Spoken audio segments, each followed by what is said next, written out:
Oremos. Nuestro Padre y nuestro Dios, gracias te damos por este sábado de gran solemnidad que hemos disfrutado. Te pedimos que ahora, al concluir esta serie, que tu Santo Espíritu nos acompañe. Danos, Señor, mentes claras, corazones tiernos y capacítanos para asimilar todo esto, para que podamos compartirlo con aquellas personas que están confundidas en este mundo. Te damos gracias por tu palabra, una guía segura en un mundo tan confundido. Te pedimos que tu palabra hable en los próximos minutos. Te lo imploramos en el nombre, que es sobre todo nombre, el omnipotente nombre de Jesús. Amén. Vamos a repasar un par de aspectos que trazamos esta mañana en nuestro estudio, en nuestro primer estudio. Antes de la semana de la creación, este planeta tenía 4 problemas. ¿Recuerdan que estudiamos eso? 4 problemas que tenía el planeta antes de la semana de la creación.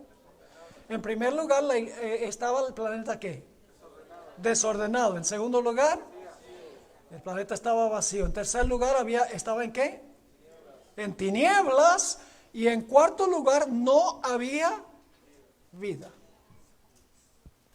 Entonces, en la semana de la creación, Dios decidió poner el planeta en orden, llenarlo porque estaba vacío, poner luz en el planeta y crear la vida en el planeta. Es decir, la semana de la creación fue para resolver los problemas que había con el planeta. Ahora, ¿quién fue el agente activo en la creación, según estudiamos?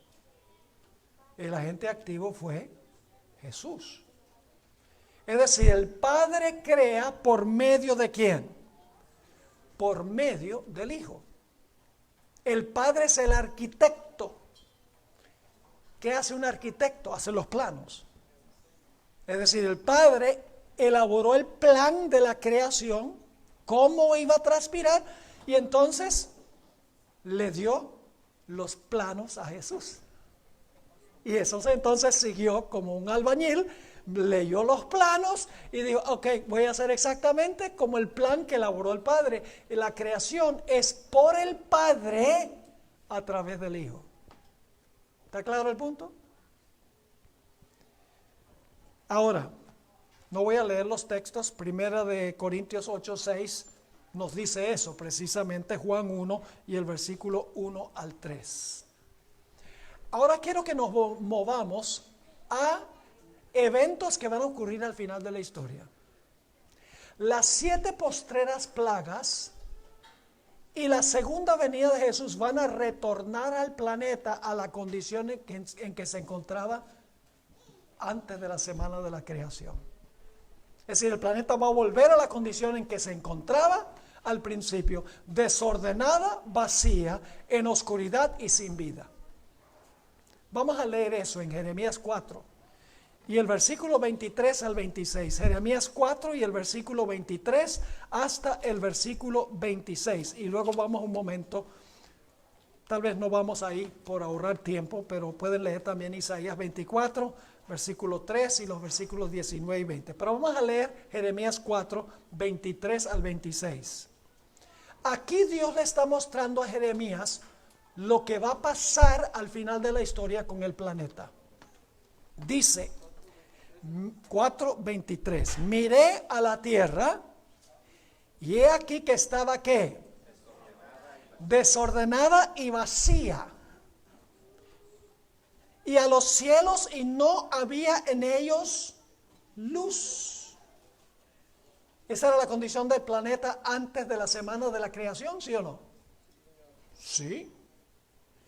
Y luego dice el versículo 24, miré a los montes, he aquí temblaban, y todos los collados fueron destruidos. Miré y no había ¿qué? Hombre. Y todas las aves del cielo se habían ido. Miré y he aquí el campo fértil era un desierto. Todas sus ciudades eran asoladas delante de Jehová delante del ardor de su ira. Las 7 postreras plagas y la segunda venida van a regresar al planeta, al retornar al planeta a la condición en que se encontraba antes de la semana de la creación. No va a haber luz, ya leímos que el planeta va a estar en tinieblas. El firmamento va a estar dañado, porque imagínense todos los cuerpos muertos en la superficie de la tierra. No hay aire fresco ni puro. Toda la vegetación fue quemada por la 4ª plaga. El sol quemó toda la vegetación. El sol, la luna y las estrellas han sido movidas de sus lugares, como estudiamos en el tema de anoche. Todos los animales marinos mueren, según Apocalipsis 16 y el versículo 3. Ya no hay aves. Jeremías dice, las aves desaparecieron. Los animales terrestres, todos muertos. Y los seres humanos, dicen, no había hombre. Todos los hombres están muertos también. Es decir, el planeta regresa a la condición en que se encontraba antes de la semana de la creación.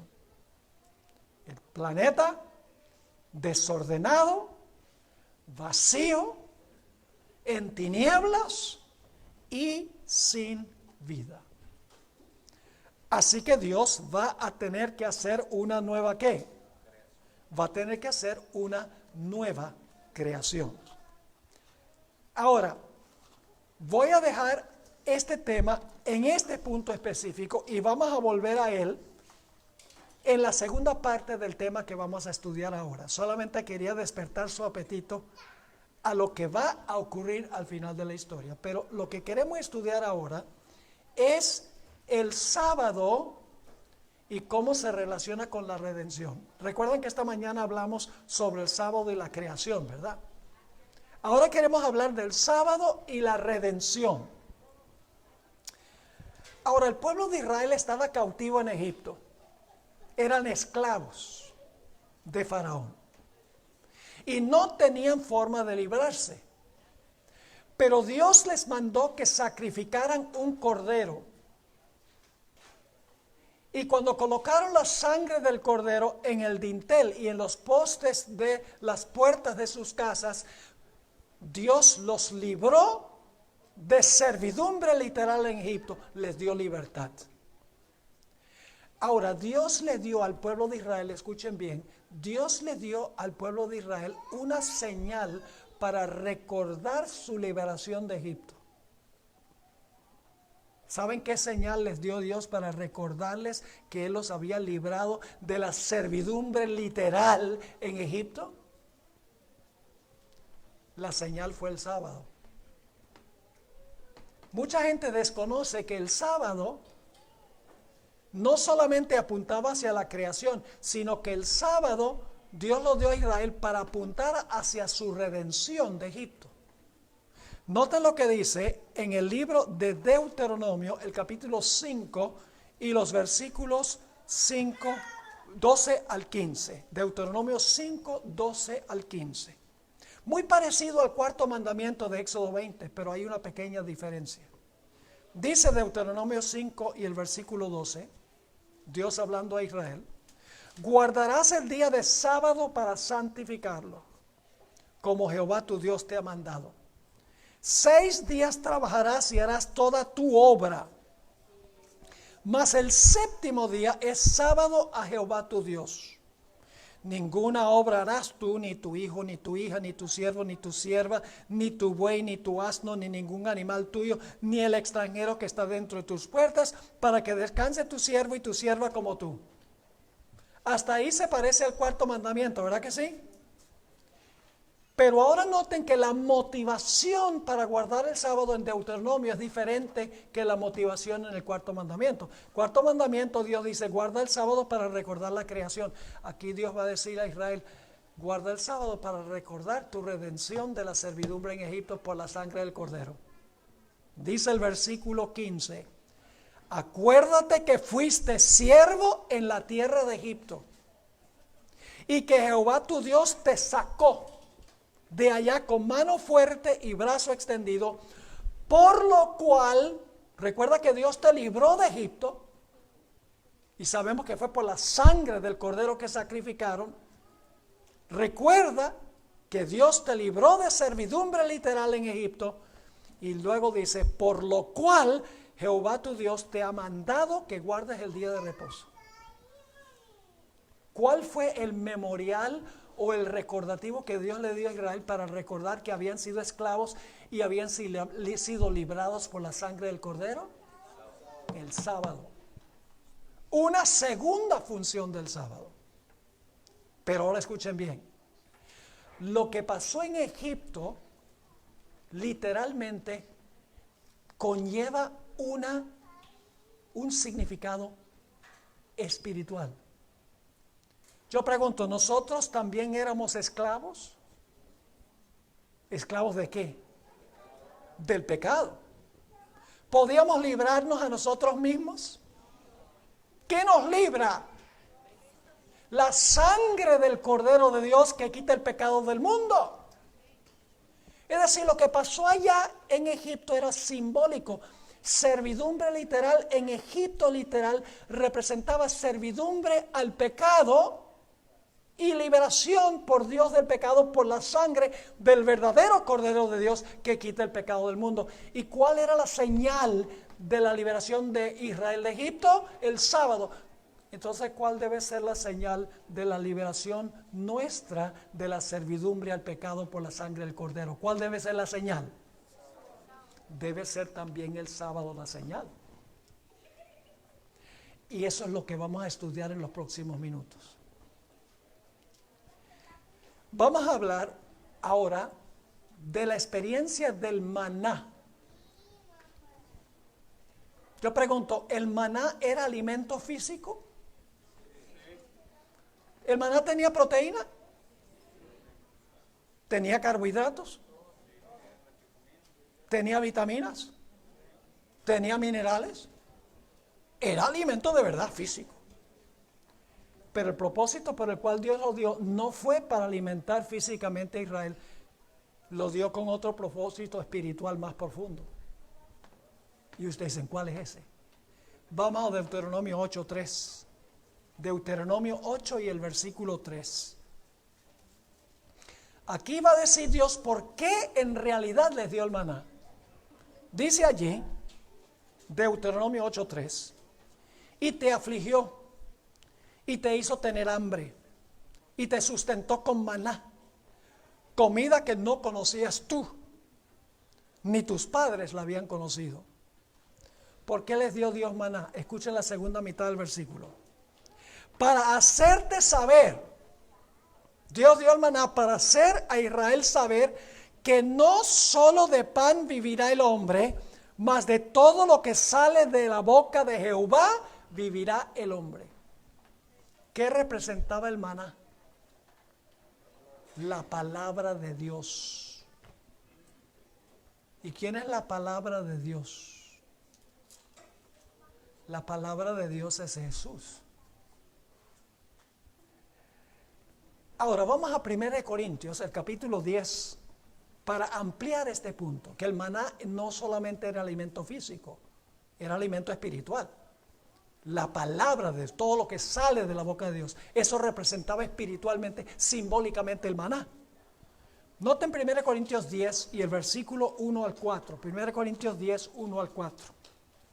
Aquí el apóstol Pablo recuerda algunas experiencias de Israel y dice lo siguiente: porque no quiero, hermanos, que ignoréis que nuestros padres todos estuvieron bajo la nube y todos pasaron el mar. Y todos en Moisés fueron bautizados en la nube y en el mar. Y todos comieron el mismo alimento. ¿Qué clase de alimento? Espiritual. Y todos bebieron la misma bebida espiritual, porque bebían de la roca espiritual que lo seguía, y la roca era Cristo. Yo pregunto, ¿el maná era simbólico de una realidad espiritual? Era alimento espiritual. Físico sí, pero el propósito del alimento físico era enseñar que el hombre tenía que vivir por toda palabra que sale de la boca de Dios. ¿Y quién es la palabra? La palabra es Jesús. Y usted dice, ¿en dónde dice la Biblia eso? Pues vamos a Juan 6 y el versículo 48 al 50. Para que veamos qué representaba el maná. Dice allí en Juan 6, 48 al 50, aquí está hablando Jesús, yo soy el pan de vida. ¿A quién representaba el maná? ¿Quién es el portavoz del Padre? El portavoz del Padre es Cristo. Así que Jesús dice, yo soy el pan de vida. Vuestros padres comieron el maná en el desierto y murieron. Y luego refiriéndose a sí mismo dice, este es el pan que desciende del cielo, para que el que de él come no muera. Así es, Jesús dice, yo soy el maná, yo soy lo que representaba el maná espiritualmente. Yo soy la palabra, el portavoz del Padre. Pero ahora escuchen bien, el maná no solo representaba a Jesús en términos generales. El maná representaba algo específico en cuanto a Jesús. Jesús en su totalidad no era el maná. El maná representaba algo específico en cuanto a Jesús.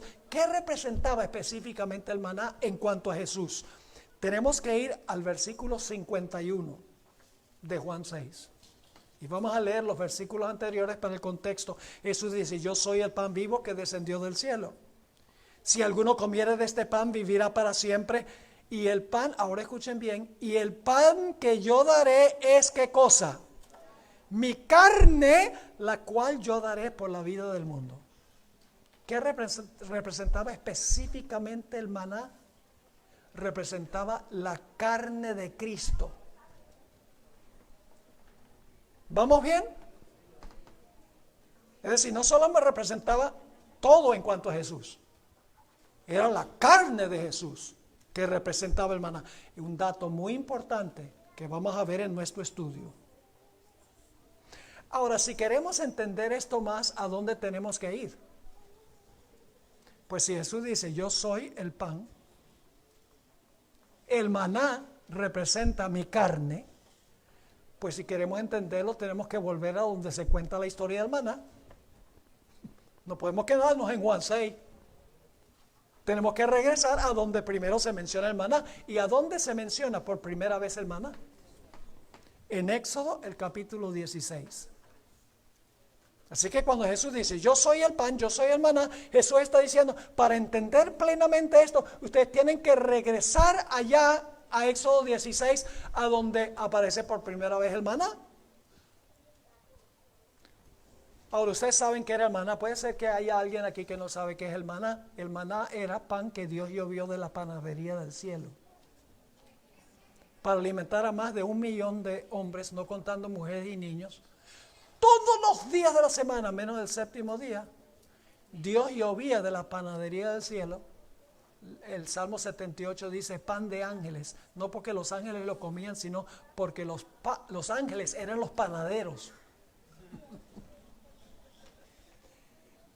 Usted sabe lo que es que Dios haya dado suficiente pan para alimentar a 1 millón de hombres, no contando mujeres y niños, 6 días a la semana por 40 años. Impresionante. Pero había algo interesante en cuanto al maná. Si la gente recogía el maná, digamos de miércoles para jueves, ¿qué pasaba con el maná? 2 cosas. Criaba gusanos y hedía. Vamos a leerlo. Éxodo 16, 19 y 20. Éxodo 16, 19 y 20. Y les dijo Moisés, ninguno deje nada de ello para mañana. Es decir, Dios le dijo a Israel, no dejen maná de un día para otro, que no sea viernes para sábado. ¿Qué hicieron ellos? Versículo 20. Mas ellos no obedecieron a Moisés, sino que algunos dejaron de ello para otro día. ¿Y qué pasó? Y crió gusanos y hedió. Y se enojó contra ellos Moisés. Ahora yo pregunto, ¿qué es lo que cría gusanos y hiede? Carne humana en vías de descomposición. ¿Y qué representaba el maná? La carne de Cristo. ¿Qué pasaba cuando recogían el maná del viernes para el sábado? Estaba tan fresco el sábado como había estado el viernes. ¿Y qué representa el maná? La carne de Cristo. Vamos a leerlo. Éxodo 16, 23 y 24. Éxodo 16, 23 y 24.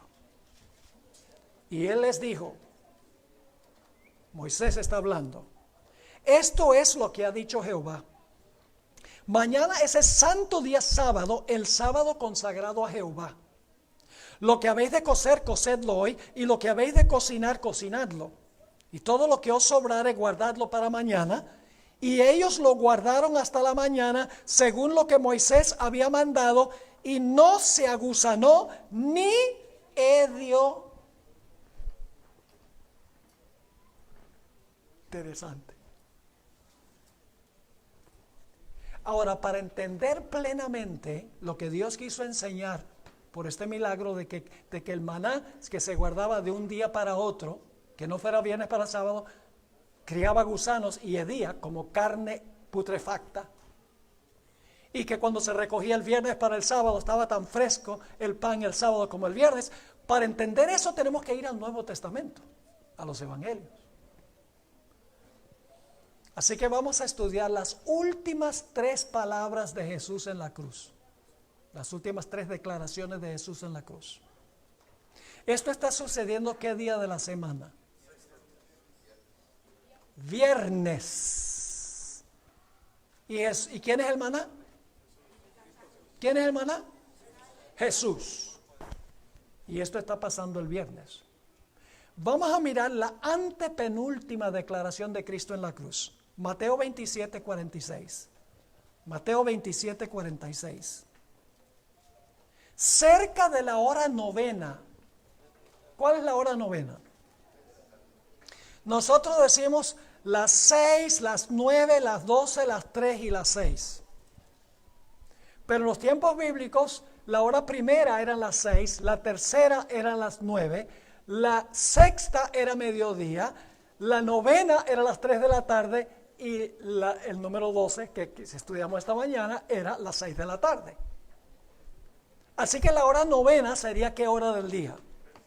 Sería las 3 de la tarde. Pero quiero que noten que todavía no eran las 3 de la tarde. Porque dice cerca de la hora novena. Cerca de las 3 de la tarde, Jesús clamó a gran voz diciendo, Elí, Elí, lama sabactani. Esto es, Dios mío, ¿por qué me has desamparado? Pero faltaban 2 declaraciones más desde la cruz. Vamos a la penúltima. Juan 19, 30. Juan 19 y el versículo 30. Cuando Jesús hubo tomado el vinagre, dijo, consumado es. ¿Qué significa consumado es? En inglés es it is finished. O sea, se terminó. Jesús está diciendo, terminé la obra que tú me mandaste a hacer. Terminé la salvación, la provisión para la salvación. ¿Y qué día dijo Jesús eso? ¿Qué día? El sexto. ¿Y qué día dice la Biblia que Dios terminó la creación al comienzo? Vaya interesante. Así que Jesús dice consumado es. Pero faltaba una declaración, la última. Lucas 23, 46. Lucas 23, 46. Dice, entonces Jesús, clamando a gran voz, dijo, Padre, en tus manos encomiendo mi espíritu. Y habiendo dicho esto, expiró, es decir, murió. ¿Qué horas eran cuando Jesús hizo esa última declaración? Las 3 de la tarde. Y ustedes dicen, ¿cómo sabemos eso? Bueno, tenemos que ir a Éxodo 12:6. Yo pregunto, cuando Jesús murió en la cruz, ¿estaba muriendo como el Cordero Pascual, sí o no? Sí, Pablo dice en 1 Corintios 5, 7 y 8, Jesús, nuestra Pascua, ha sido sacrificada por nosotros. Es decir, Jesús cuando colgó en la cruz estaba muriendo como el Cordero Pascual. Ahora yo pregunto, ¿a qué horas del día se sacrificaba el Cordero Pascual? Vamos a Éxodo 12, 6. Ve, estudiar la Biblia es como el trabajo de un detective. Buscamos clave aquí, clave allá, clave. No podemos quedarnos en un solo versículo, un solo pasaje. Hay que buscar rasgos en todas partes y luego juntar todas las partes. La Biblia es como un rompecabezas con diferentes piezas, pero cuando se toman todas las piezas, entonces tiene uno el rompecabezas armado y ve el cuadro completo. Ahora fíjense lo que dice Éxodo 12:6. Hablando del Cordero Pascual, dice, y lo guardaréis hasta el día 14 de este mes, el mes de Nisan. Nada tiene que ver con el automóvil. El mes de Nisan es el primer mes del año religioso judío, cae en época de Semana Santa, aproximadamente. Así que dice, y lo guardaréis hasta el día 14 de este mes, y lo inmolará. ¿Qué significa inmolará? Sacrificarlo, ¿verdad? Lo inmolará toda la congregación del pueblo de Israel, ¿cuándo? Entre las 2 tardes. ¿Cuándo se sacrificaba el Cordero Pascual? Entre las 2 tardes. Y pastor, eso sí está raro. ¿Entre las 2 tardes? ¿Qué es eso entre las 2 tardes? Nosotros los adventistas conocemos una tarde. ¿Cuál es la tarde? Cuando se pone el sol. De tarde a tarde guardaréis vuestro sábado, dice Levítico 23 y el versículo 32. Nosotros conocemos la tarde cuando el sol se oculta, pero ¿qué es la otra tarde? Les explico lo que creían los judíos. Los judíos entendían que había 2 tardes. La primera tarde es cuando el sol alcanza el meridiano directamente sobre nuestra cabeza a mediodía. Esa es la primera tarde. ¿Y por qué se le llama la primera tarde? Yo pregunto, después de las 12 nosotros decimos que son las horas de la tarde. El sol alcanza el meridiano cuando empieza su descenso. Y yo sé que el sol no desciende, ¿ok? Porque después que yo presenté esto en un lugar, alguien me dice, pastor, usted se equivocó científicamente, porque el sol no se mueve. Y yo le dije, sí, pero parece que se mueve. Así que el sol está arriba, empieza su descenso. La primera tarde es cuando comienza su descenso, empiezan las horas de la tarde y luego cuando se pone en la segunda tarde. Es decir, ¿cuál sería la hora entre las 2 tardes en Israel? Las 3 de la tarde. ¿A qué hora murió Jesús? A la hora novena, a las 3 de la tarde murió. Pero ahora escuchen bien. El pueblo de Israel, después de sacrificar el cordero, había un proceso de preparación del cordero. Porque la familia tenía que reunirse para consumir el cordero cuando se pusiera el sol. Había que matar el cordero, había que lavar el cordero, había que asar el cordero, y luego la familia se reunía cuando se ponía el sol para comer el cordero. Ahora yo pregunto, ¿a Jesús lo enterraron inmediatamente después que murió? Escuchen todo lo que tuvo que ocurrir. Y esto pasó entre cuando murió y cuando finalmente estaba en el sepulcro. Primero, José de Arimatea tuvo que ir a Pilato para pedirle el cuerpo. Luego hubo que bajar a Jesús de la cruz, limpiar su cuerpo, transportarlo al lugar de sepultura, colocarlo en el sepulcro. Había que también envolverlo en lienzos, rodar la piedra, y los que hicieron todo eso tenían luego que correr a casa porque tenían que estar en la casa cuando empezara el sábado. Así como el cordero se preparaba para consumirlo la familia cuando se ocultara el sol. El cuerpo de Jesús fue preparado para ser colocado en el sepulcro, a donde iba a descansar todo el día sábado. ¿Vamos bien? Vamos a estudiar la secuencia de días. Lucas 23, 54 al 56. Lucas 23, 54 al 56. Vamos a ver la secuencia de días en la pasión de Jesús. Dice en Lucas 23, 54, era el día de preparación y estaba para comenzar el sábado. ¿Qué día murió Jesús? El viernes, porque dice estaba para comenzar el sábado. El viernes era la preparación. Y luego el versículo 55 dice, y las mujeres que habían venido con él desde Galilea siguieron también, vieron el sepulcro y cómo fue puesto su cuerpo. Y vueltas, prepararon especies aromáticas y ungüentos y descansaron el sábado conforme al mandamiento. Y aquí está lo interesante. Mientras Jesús reposaba adentro, sus seguidores reposaban afuera. El sábado. Así que dice aquí que Jesús fue colocado en el sepulcro inmediatamente antes de la puesta del sol, ¿sí o no? Tenían urgencia de que no permaneciera en la cruz y fuera sepultado antes que comenzara el sábado, porque él tenía que reposar todo el día sábado. Así que el día que murió Jesús fue ¿qué día? Viernes. El día que reposó en el sepulcro, ¿cuál día? El sábado. ¿Y qué día resucitó? Resucitó lo que nosotros llamamos domingo, pero la Biblia llama el primer día de la semana. Ahora, ¿qué hubiera sucedido con un cuerpo común y corriente de una persona que muriera un viernes? ¿Qué hubiera sucedido el sábado con la carne de ese individuo? Hubiera comenzado el proceso de ¿qué? De descomposición. ¿Saben que los médicos dicen que el cuerpo empieza a descomponerse desde el momento que la persona muere y la sangre deja de fluir?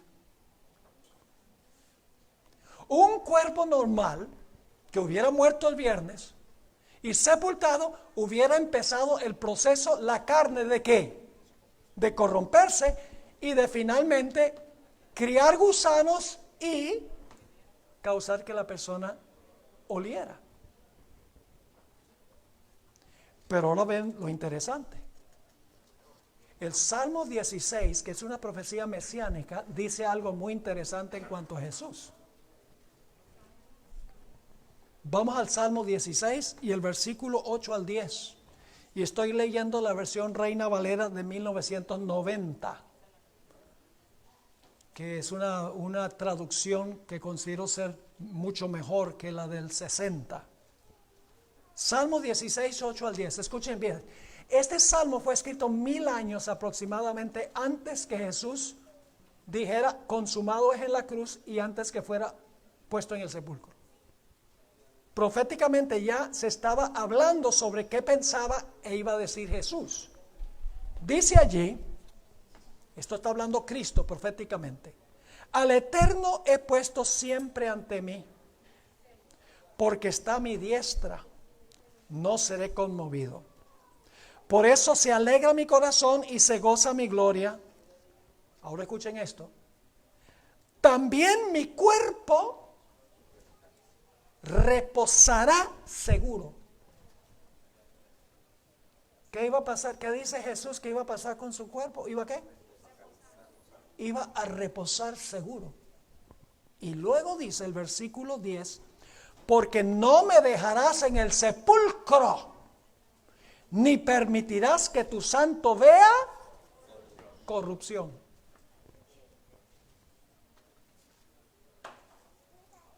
¿Qué pasó con el cuerpo de Jesús? ¿Se corrompió?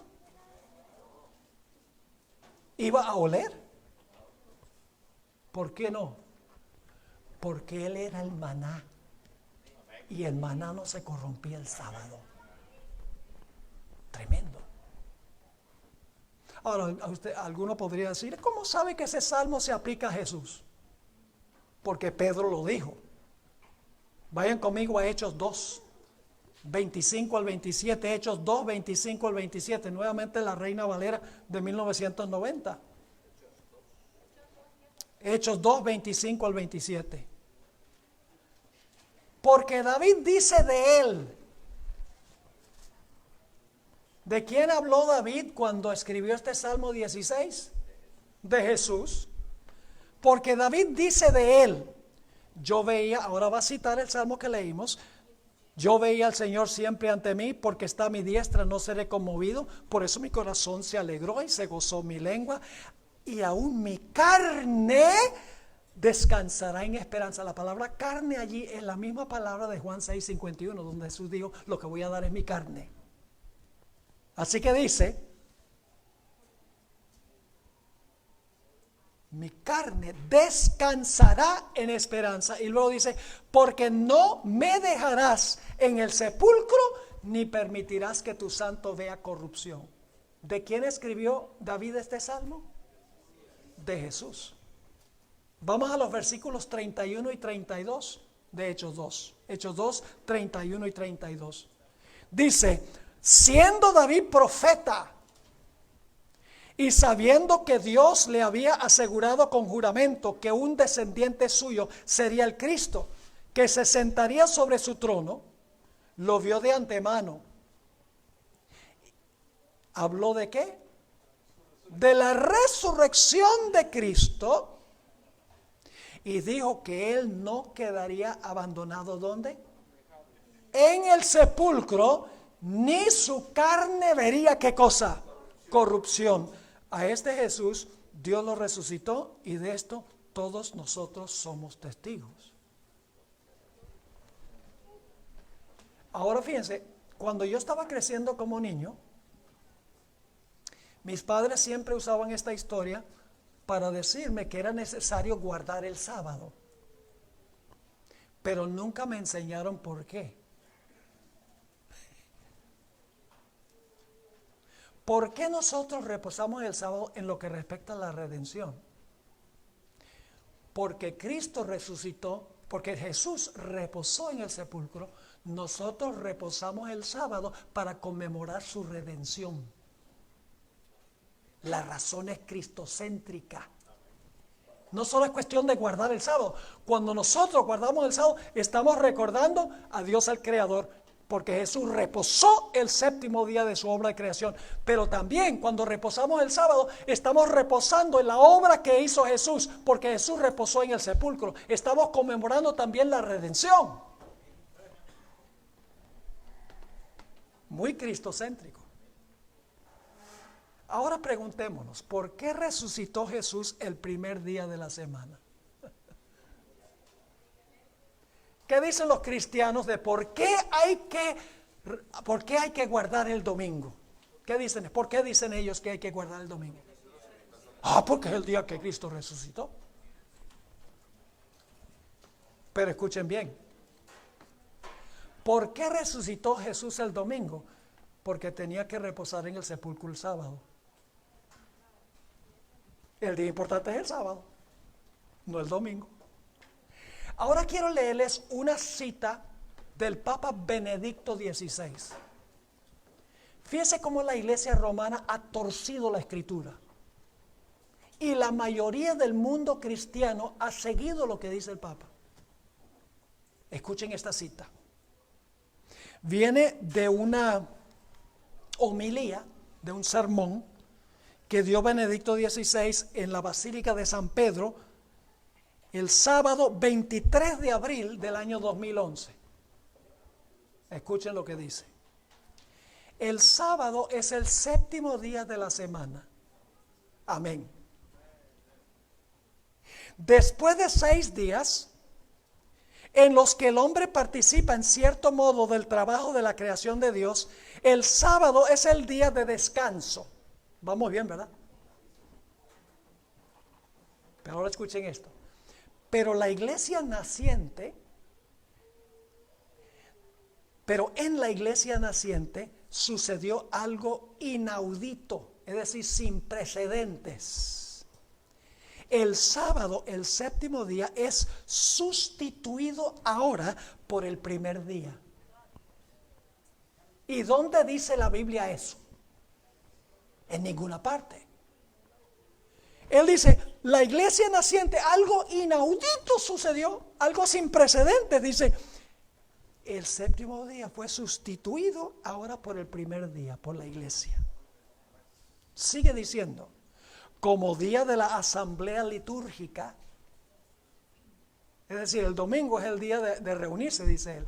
Como el día de la asamblea litúrgica, el domingo es el día del encuentro con Dios mediante Jesucristo, el cual en el primer día, el domingo, se encontró con los suyos como resucitado después que hallaron vacío el sepulcro. Es decir, Jesús se reunió con los discípulos cuando salió del sepulcro. Eso significa que ahora todos tienen que guardar el domingo. Y luego dice esto, la estructura de la semana se ha invertido. Ya la semana no apunta hacia el séptimo día como el tiempo para participar en el reposo de Dios. Me perdonen, pero el sábado fue el día que reposó Jesús. Y ese es el día que nosotros tenemos que reposar. Porque como dijimos esta mañana, no se puede conmemorar el reposo de Jesús en la redención el domingo, porque ese no fue el día que Cristo reposó. ¿Están conmigo? Hermanos, algún día vamos a tener que enfrentarnos a estos argumentos. Así que dice, la estructura de la semana se ha invertido. Ya la semana no apunta hacia el séptimo día como el tiempo para participar en el reposo de Dios. La semana inicia con el primer día como el día del encuentro con el resucitado. Este cambio es un hecho extraordinario, dice él. Si se considera que el sábado, el séptimo día, como día del encuentro con Dios, está profundamente enraizado en el Antiguo Testamento. Y luego dice, nosotros celebramos el primer día, con ello celebramos a Dios, el Creador y su creación. Sí, creo en Dios, Creador del cielo y la tierra. Está diciendo, el domingo celebramos al Creador. Mi cumpleaños es el 26 de junio. Es como yo decir, mi cumpleaños es el 27 de junio. Uno no puede conmemorar al Creador, como él dice, en domingo. Porque Jesús reposó de la creación el sábado y de la redención el sábado. ¿Me están entendiendo este punto? Hay que hacerlo el mismo día en que Jesús reposó. Ahora, Juan Pablo II, otro papa muy popular, escribió una carta pastoral que se llama Dies Domini. Y dio una larga lista de cosas que pasaron el domingo de resurrección. Les comparto la lista. Dice, Jesús resucitó el domingo. Caminó con 2 de sus seguidores a Emaús el domingo. Se les apareció a sus discípulos el domingo en la noche. Se les apareció a sus discípulos el siguiente domingo. Y luego dice, el Espíritu Santo fue derramado en domingo. Y si uno mira, de verdad la Biblia nos dice que el día de Pentecostés ocurrió un domingo, si uno saca los cálculos. Dice, la primera proclamación del Evangelio fue en domingo. Pedro predicó en el día de Pentecostés. Y los primeros bautismos ocurrieron el domingo. Entonces dice, todas esas cosas pasaron el domingo. Hay que guardar el domingo. Pero ¿saben por qué todo eso pasó el domingo? Porque Jesús tenía que reposar en el sepulcro el sábado. Pues si Jesús tenía que resucitar, tenía que descansar en el sepulcro el sábado, pues ¿cuál día iba a resucitar? El domingo. Pero no porque el domingo es el día crucial, sino el sábado en que descansó el Señor Jesucristo en el sepulcro. Saben que los últimos papas, Benedicto XVI, Juan Pablo II y Francisco I, todos en sus publicaciones se refieren al sábado como el sábado de los judíos. Ni una sola vez en la Biblia al sábado se le llama el sábado de los judíos. Ni una vez. Ahora, lo interesante es que en el Evangelio según San Juan, cuando se trata de las fiestas judías, sí dice, era la Pascua de los judíos. Era la fiesta de tabernáculos de los judíos. Cuando se trata de las fiestas, dice de los judíos. Pero el sábado nunca se le llama el sábado de los judíos. Se le llama el sábado del Señor tu Dios. Éxodo 28, 8 y 9. Dios dice, es mi santo día. Isaías 58, 13 y 14. Jesús dijo, yo soy el Señor del ¿qué? Del sábado. En Ezequiel 20, 12 dice, santificad mis sábados. En Éxodo 16 Dios le dice a Israel, tienen que guardar el día sábado, el sábado consagrado a Jehová. El sábado es el día de reposo, no el domingo. Los hombres pueden inventar toda clase de excusas, pero cuando guardan el domingo están aceptando la tradición de la Iglesia Católica. Y por eso el conflicto final, hermanos y hermanas, no tiene que ver primordialmente con días. Los días son la forma en que Dios prueba al hombre para ver cuál autoridad acepta.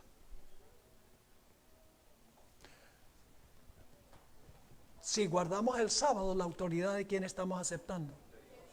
De Dios, porque Dios estableció el sábado. Si guardamos el domingo, ¿la autoridad de quién estamos siguiendo? La autoridad del papado, la autoridad de los hombres. Detrás de los días está la cuestión de autoridad. ¿Cuál autoridad obedecemos? El día es la forma de Dios probar cuál autoridad respetamos nosotros. Y esto lo mencioné la otra noche. En el huerto del Edén, Dios puso un árbol y le dijo a Adán y Eva, no coman del árbol porque si comen del árbol van a morir. Satanás vino y dijo, no moriréis. ¿Qué decisión tenía que tomar Eva? ¿Le voy a creer a Dios o le voy a creer a la serpiente? ¿Cuál autoridad voy a obedecer?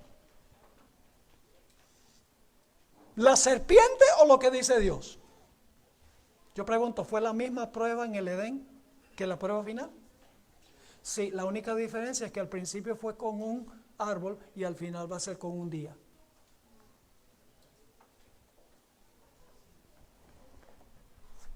Ahora sí regresemos a aquello con lo cual comenzamos.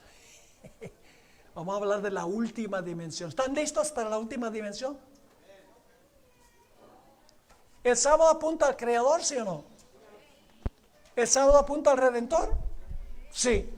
¿Será que el sábado también apunta al Creador de cielos nuevos y tierra nueva? Ya cubrimos, déjeme repasar, que el Creador fue ¿quién? El Creador fue Jesús. ¿Qué van a hacer las plagas y la segunda venida? Van a volver al planeta a la condición en la cual se encontraba antes de la creación, desordenado el planeta, vacío, en oscuridad, sin vida. Por lo tanto, ¿qué va a tener que hacer Dios? Lo que hizo al comienzo. Va a romper su reposo, va a suspender su reposo. Ya no va a cesar más. Dios va a hacer ¿qué cosa? Cielos nuevos y tierra nueva. Es decir, va a hacer lo que hizo al comienzo. Va a poner todo en orden, lo va a llenar, lo va a iluminar y va a poner en el planeta la vida. ¿Cuántos días va a usar Dios para hacer eso? ¿En cuántos días va a ser cielos nuevos y tierra nueva? Como estudiamos esta mañana, 6. Y usted dice, pero ¿cómo sabe eso, pastor? Porque vamos a guardar el séptimo. Usted no puede tener un séptimo sin los primeros 6. Hay que un poquito de lógica. ¿Saben que cuando Dios haga cielos nuevos y tierra nueva va a decir, consumado es? Yo pregunto, al principio dice que Dios terminó el sexto día. Sí. En la redención dijo Jesús en la cruz, ¿se terminó? ¿O consumado es? ¿Será que cuando haga cielos nuevos y tierras nuevas va a decir otra vez, se terminó? Vamos a Apocalipsis, capítulo 21, 3 al 7. Apocalipsis 21 y el versículo 3 al 7. Y oí una gran voz del cielo que decía, he aquí el tabernáculo de Dios con los hombres, y Él morará con ellos, y ellos serán su pueblo, y Dios mismo estará con ellos como su Dios. Enjugará Dios toda lágrima de los ojos de ellos, y ya no habrá muerte, ni habrá más llanto, ni clamor, ni dolor, porque las primeras cosas pasaron. Y el que estaba sentado en el trono dijo, he aquí yo hago todas las cosas ¿qué? Todas las cosas nuevas.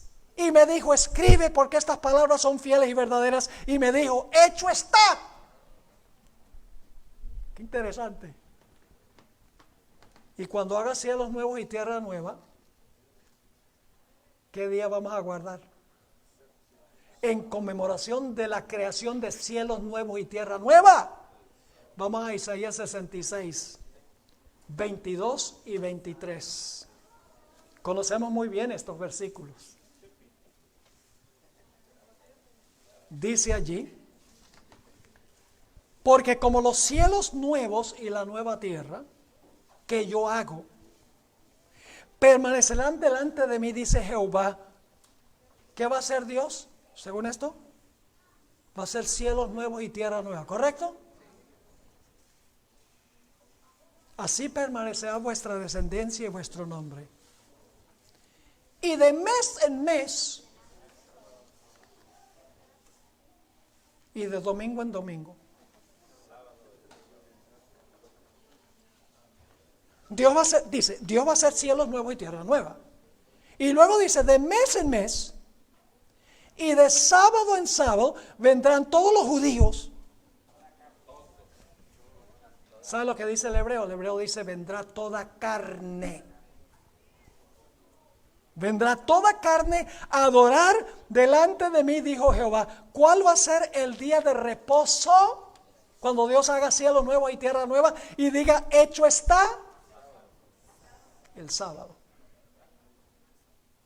El sábado es señal de creación, redención y recreación. Nunca el plan de Dios ha cambiado. Ahora, ¿saben lo que escribió Juan Pablo II? Lo que pasa es que la gente no estudia. Si los adventistas no estudian, imagínense los de afuera. El apóstol Pablo, esta mañana nosotros estamos todos los sábados haciendo escuela sabática y culto divino en nuestro canal de televisión, lo grabamos de antemano. Y yo prediqué esta mañana, yo prediqué en 2 lugares. El sermón de esta mañana se basó en Hebreos el capítulo 6, donde el apóstol Pablo dijo, ustedes ya deberían ser maestros y hay que todavía darles leche. Pero luego, ¿saben lo que dice Pablo? Pablo dice, no les voy a dar leche, les voy a dar comida sólida. Y luego Pablo dice que si la gente no crece, se atrofia y comete el pecado que no tiene perdón. Lean Hebreos 6 y el versículo 1 al 4. O crecemos o nos morimos. Así que, hermanos y hermanas, tenemos que estudiar. No leer. Leer está bien, pero tenemos que escudriñar las escrituras. Ahora fíjense lo que dijo Juan Pablo II. En el párrafo 84 de su encíclica, de su carta pastoral, Dies Domini, escribió lo siguiente. ¿Saben lo que él dice? Que en el futuro vamos a vivir en un eterno domingo. Esto es lo que escribió. Y de domingo en domingo, la comunidad cristiana iluminada por Cristo camina hacia el domingo sin fin de la Jerusalén celestial, cuando se completará en todas sus facetas la mística ciudad de Dios, que no necesita ni de sol ni de luna que la alumbren, porque la ilumina la gloria de Dios y su lámpara es el Cordero. ¿Saben por qué Él dice va a ser un eterno domingo? Porque Él está diciendo que no va a haber meses ni va a haber días. Porque Él dice no va a haber sol ni luna. Yo pregunto, ¿qué es lo que marca el mes? La luna. ¿Y qué es lo que marca el día? El sol. Pero Él lee Apocalipsis 21, 23 y dice, ahí dice, en la ciudad no hay necesidades de sol ni de luna. Entonces Él está diciendo que no va a haber sol ni luna. Pero eso no es lo que dice el texto. El texto dice, en la ciudad, no en la tierra toda, en la ciudad no hay necesidad de sol ni de luna. Isaías 66 dice que sí va a haber sol y luna, porque vamos a ir de mes en mes, ¿y de qué? Y de sábado en sábado, para adorar delante de Jehová. ¿Por qué vamos a ir cada mes? Sabemos por qué vamos a ir cada sábado, porque el sábado es el día para conmemorar la creación, la redención y la nueva creación. Pero ¿por qué vamos a ir de mes en mes a adorar delante de Dios?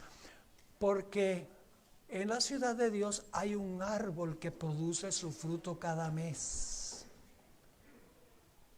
¿Y saben lo que es ese árbol? Ese árbol es un cargador de batería. Adán y Eva tenían que continuar comiendo del árbol de la vida para continuar viviendo. ¿Por qué Adán vivió 930 años? Porque tenía la batería más cargada. ¿Por qué la gente muere hoy? Si a duras penas, si tienen buena suerte, viven 100 años. Pero la mayoría muere en los 80. ¿Por qué razón no vivimos 930 años? Porque estamos más lejos del cargador de batería. ¿Y qué sucedería si el tiempo continuara? Últimamente la batería de todos se moriría y no habría más vida. Pero aún en la tierra nueva vamos a tener que ir al cargador. Porque nuestra vida no será inherente, todavía dependerá de Dios. El hecho de que tenemos que comer del árbol de la vida indica claramente que la fuente de nuestra vida no está en nosotros, sino que está en Dios, en el árbol que pone ahí. Así que vamos a ir cada mes para cargar la batería y vamos a ir cada sábado para conmemorar al maravilloso Dios creador. Así que terminamos con esto. El sábado es un día para suspender la rutina de la vida semanal. Es un día para adorar, ir a la iglesia, cantar himnos, orar, estudiar la palabra, disfrutar de la naturaleza, visitar a los enfermos, ayudar a los pobres, pasar tiempo con la familia, darles un reposo a los trabajadores, a las bestias y a las visitas en nuestra casa. Por el otro lado, el Papa Francisco dijo lo siguiente, cambiando totalmente lo que es el sábado. Escribió en su encíclica Laudato Si, que es sobre cuidar el medio ambiente, en el párrafo 237 escribió: el domingo, así como el sábado judío. ¿Cómo se atreve a decir el sábado judío? Cuando la Biblia nunca dice eso. El domingo, así como el sábado judío, se ofrece como día de la sanación de las relaciones del ser humano. Es decir, es el día para sanar nuestra relación, dice, con Dios, consigo mismo, con los demás y con el mundo. Lo que la Biblia le atribuye al sábado, el Papa le atribuye al domingo. Termino con esto. En Daniel 7 habla de un cuerno pequeño que habla blasfemias contra el Altísimo. Persigue a los santos del Altísimo. Y piensa que puede cambiar ¿qué? La ley de Dios. ¿Qué representa ese cuerno pequeño? El poder papal. Hermanos y hermanas, hay millones de personas en la Iglesia Católica que son amantes sinceros de Dios. La hermana White dice que la mayoría del pueblo de Dios está fuera de la Iglesia Adventista.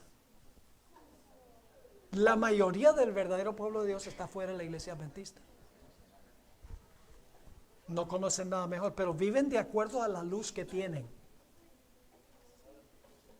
Dios solo espera que obedezcamos la luz que tenemos.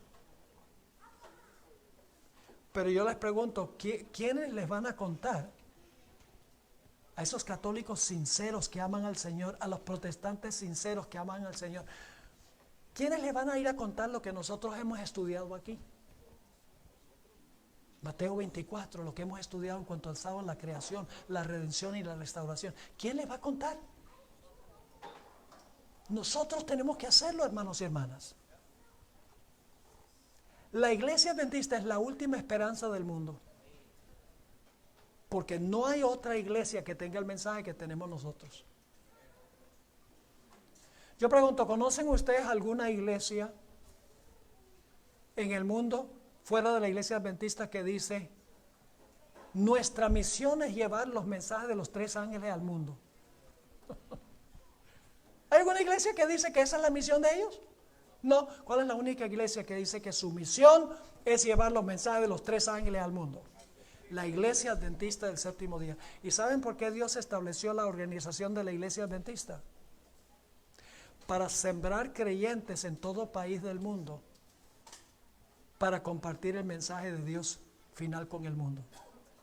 Es decir, la organización de la iglesia no es un fin en sí mismo, es un medio que Dios usa para sembrar creyentes en todo rincón del planeta Tierra, para impartir la luz de Dios en estos últimos días. Así que, hermanos y hermanas, ojalá que la palabra de Dios nos haya inspirado a estudiar. No hay nada más sabroso que estudiar la Biblia. Pero uno tiene que acostumbrarse.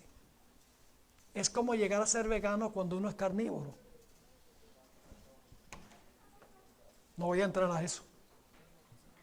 Pero una persona que está acostumbrada a comer todo el tiempo potato chips y torta y cookies y todo eso,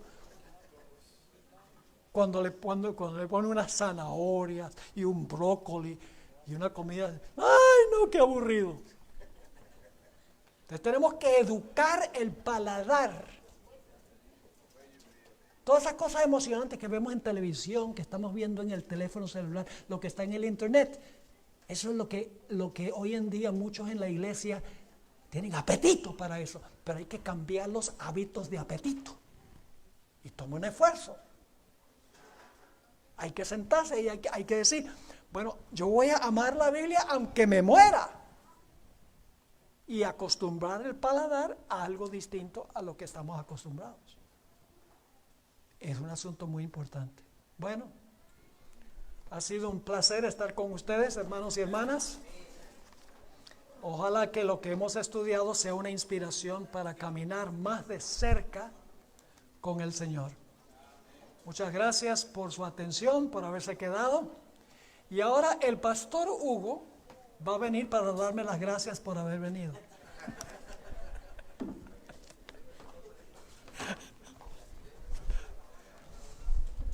O su secretario.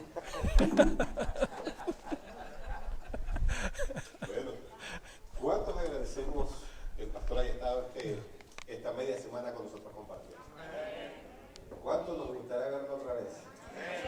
Preparémonos para el reino de los cielos porque su agenda está llena y no lo vamos a ver en el cielo, así que tenemos un trabajo fuerte que hacer. Hay una invitación que se nos está dejando y es de predicar a otros lo que no saben. Amén. Porque tal vez digan que conozcan, pero tal vez no saben esta verdad que hoy nosotros tenemos. Detrás de todo esto, hermanos, hay un equipo que trabajó. La iglesia siempre he misma tenido se involucró de problemas una con las manera. Escudriñar es un estudio más intenso. Más De la intenso. manera que sabemos hacer y es compartirlo. como por ejemplo uno lee un Usted se versículo enteró y de no lo alguna entiende manera que iba a haber bien, este que Entonces busca otros versículos que hablan de lo mismo, que ayudan a explicar ese versículo. Usted vio un flyer por ahí en una tienda o usted vio en internet algo. De alguna u otra manera la iglesia se involucró de una manera especial para que esto fuera posible. Y por la gracia de Dios pudimos tener este momento de reunión. Nuestros líderes participaron y podemos hablar en general que todos se involucraron de una manera especial. Los líderes de grupos pequeños estuvieron participando, los mismos miembros.